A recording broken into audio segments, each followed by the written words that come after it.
Kindle Unlimited really do be having that shit.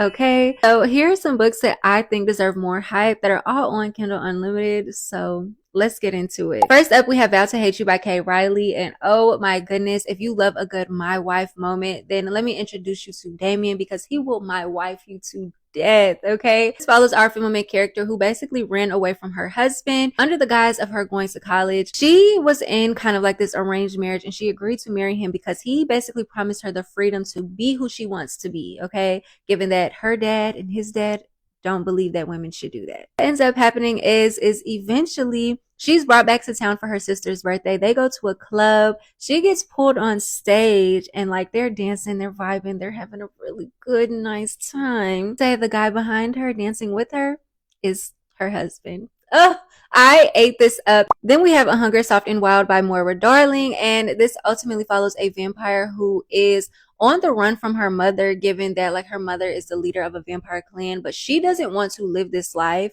So what ends up happening is she goes on the run, literally on the brink of death. She runs into a mercenary and it is sapphic, and let's just say she nurses her back to health and then they go on the run together. It was something so sexy yet so beautiful about this book that I just ate it up. Like the romance, the sensuality of it all, like ugh. And we have Almost Ravaged by Abby Millsaps, and this is a Why Choose romance that ultimately follows our female main character who's been in love with her brother's best friend for as long as she can remember.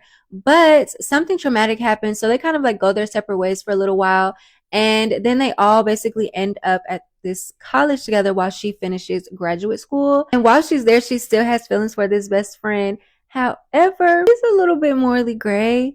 Then she also meets this brooding, assholey professor who she now has to work under. And then she meets this like cinnamon roll alpha who is grieving, and he runs an apple orchard, and there's primal play in this. It is just such a good setup to a series. Then we have Dirty Curve by Megan Brandy, and this is a romance that ultimately follows our female main character who is kind of like forced to tutor this legendary playboy baseball player. She's trying to fight this connection because she does have a very big secret. And then we have Sadist by Chaos Davy, which is a dark sapphic romance that ultimately follows our female main character who gets taken by our other female main character and is used as leverage against her dad. But they slowly but surely start to fall for each other. And this is like captor captive.